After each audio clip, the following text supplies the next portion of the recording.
Ushbu kolleksiya taxminan 2012-yildan boshlab yig'ila boshlagan. Deyarli 13 yil mobaynida bu hozir bir qismi, ya'ni asosiylari olingan bu yerga.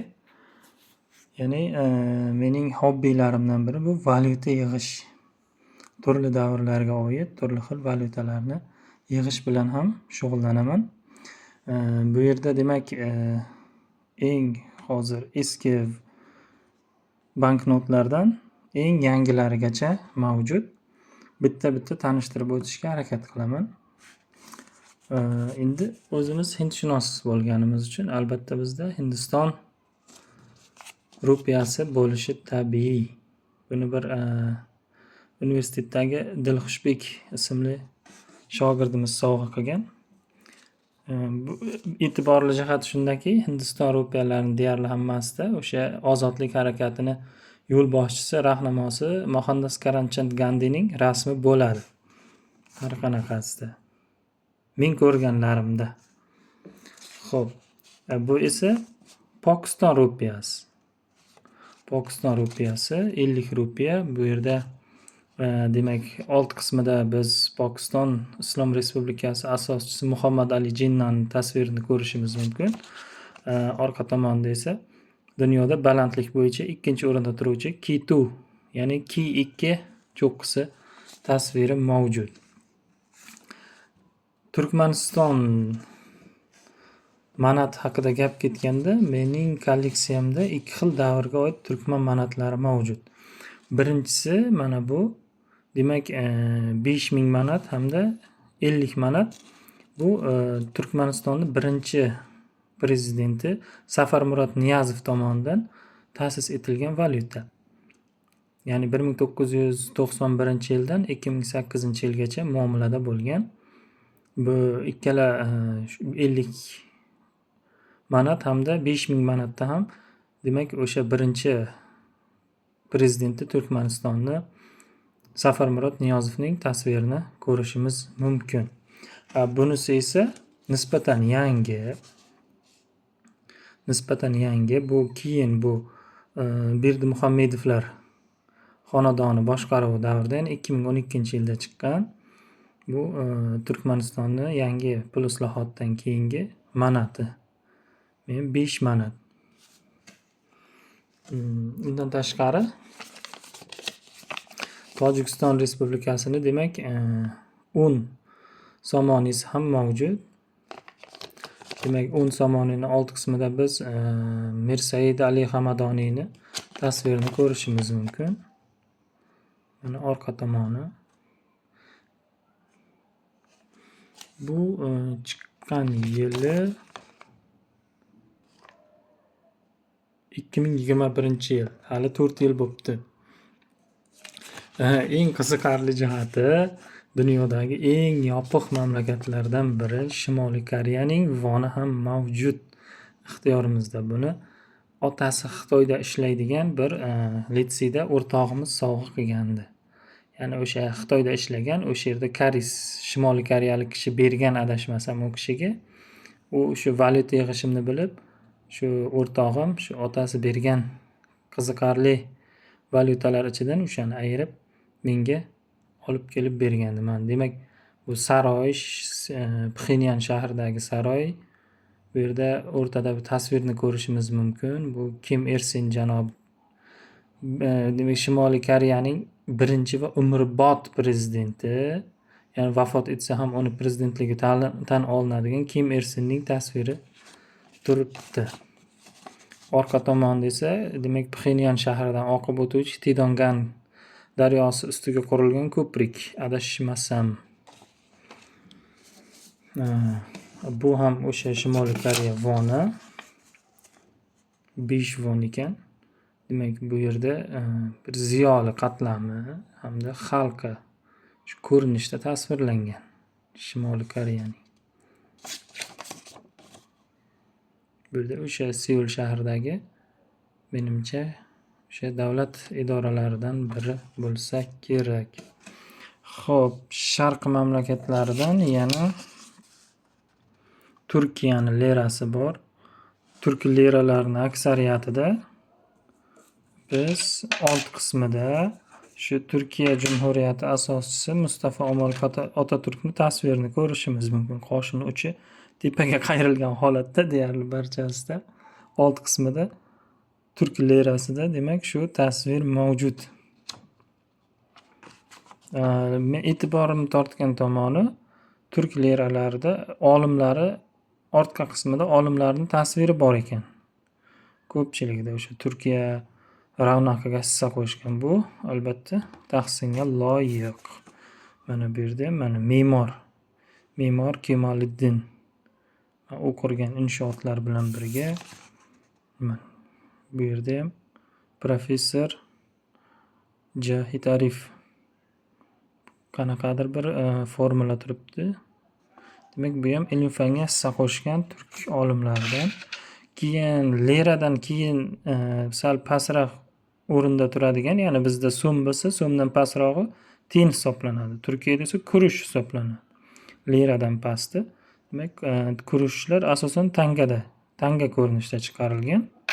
Demak, turk kurushi mavjud. Mana bunisi ham 50 turk kurushi. Menimcha 100 kurush 1 lira bo'lsa kerak. Hammasida Mustafa Kemal Otaturkning tasviri bor. Eng qizig'i bu Sovet ittifoqidan qolgan, demak, banknotlar turli davrlarda chiqarilgan. Hattoki ba'zilari mana 61-yil chiqqan bo'lsa-da, deyarli beli qayrilmagan, ishlatilmasdan kimnidir xazinasida yoki bankda turgan pullar bor. Shiqirdaydi. Beli qayrilmagan banknotlar bor. Chiqqan yili 61-yil. Nikita Sergeyevich Xrushchev davrida chiqqan rubllar. Undan tashqari mana tangalar. Ko'pchiligida o'sha kommunistlarning dohiysi hisoblanuvchi Vladimir Ilichning tasviri bor. Men bitta 1 rublni tasvirga e'tibor qaratishingizni xohlagan bo'lardim. Mana bu demak 1 rublni old qismida bir haykalni tasviri bor. Bu haykal bugungi kunda Kiyev shahrining qoq markazida joylashgan birdamlik haykal, ayol kishini timsoli. Kiyev shahrida joylashgan. Demak, Sssrni Slavyanlar birdamligi ramzi hisoblangan. Sssrni ajralmas qismidan biri hisoblangan Ukraina. Balki hozirgi holatlar ham shuning aks sadosi bo'lishi mumkin. Keyingilari demak Rossiya 91-yildan keyingi Rossiyaning rubllari, bular oddiy ko'pchilikda bo'lishi mumkin. Bular eng e'tiborim tortgan tomoni demak 50 rubl. 50 rus rublida, ya'ni bu Sovet davriga emas, mustaqil Rossiya Federatsiyasiga tegishli bo'lgan 50 rublda 2013-yil zarb qilingan. U yerda slavyanlar, ayniqsa shu muqaddas deb biluvchi Avliyo George yoki Avliyo Georgning tasviri mavjud. Men buni bir cherkov ikonasida ko'rgandim, bu ushbu tasvirni. Kimdir o'sha armiyaga xizmat qilgan borib, qiziqib, o'sha cherkov ikonasini olganda Avliyo Georgni xuddi shu bir ajdarga o'xshagan hayvon bilan olishayotgan tasvirni ko'rgandim. Va ushbu tangada ham o'shani darrov tanib oldim. Va mendagi kolleksiyani ichida eng qimmatbaho hisoblanuvchisi mana bu ikkita, demak, aksiyami bu, banknotami, xullas 10,000 rubllik oltinga almashtirsa bo'ladigan Rossiya imperiyasi tomonidan chiqarilgan banknotalar. 10,000 rubllik. Ya'ni bu e'tibor bergan bo'lsak, hozirgi rus yozuviga o'xshamaydi. Chunki bu banknotasining yoshi 126 yil. 1909-yil Rossiya imperiyasi Markaziy banki tomonidan demak ta'sis etilgan. Menimcha 1909-yil bo'lsa, bu demak Rossiyadagi Stalipin islohotlari bilan bog'liq bo'lishi mumkin. Bu yerda demak 10.000 rubl 17,424 gram sof oltinga tenglashtirilyapti. Agar hozir mana bu qabul qilinsa, deyarli 17,5 gram sof oltinga almashtirish mumkin yoki o'shani qiymatdagi summaga almashtirish mumkin. Afsuski, Rossiya imperiyasi 1917-yil tarix sahnasidan qoladi. Bu yerda kimlardir imzosini ko'rishimiz mumkin. Upravляющий balki moliya vaziri bo'lgandir, balki g'aznachi bo'lgandir imperiyada. Mana bu yerda esa demak o'sha banknotani orqa tomonida demak butun imperiya hududida o'sha qonun bo'yicha bu oltinga almashtirilishi, ta'minlanishi yozib qo'yilgan. Buni mening qo'limga tushib qolishi Samarqand shahrida litseyda o'qiganimda bir tatardan o'sha paytda 2013-yilda 5.000 o'zbek so'miga sotib olganman. Qiziqib, o'sha qadimiyligini bilib. Balki auksionda bu qimmatroq ketar, lekin men auksionda sotmoqchi emasman. Qimmatbaho narsa hammaning o'ziga ham kerak. Nega kolleksiyangizdan o'zbek so'mi joy olmagan degan savol tug'ilishi mumkin. Bu alohida mavzu, chunki o'zbek so'mini o'zini ham taraqqiyoti bor. Har bir davlatning valyutasida qanaqadir taraqqiyot bosqichlari aks etadi. O'sha qarashlar, mentalitet, mafkura masalasi aks etadi.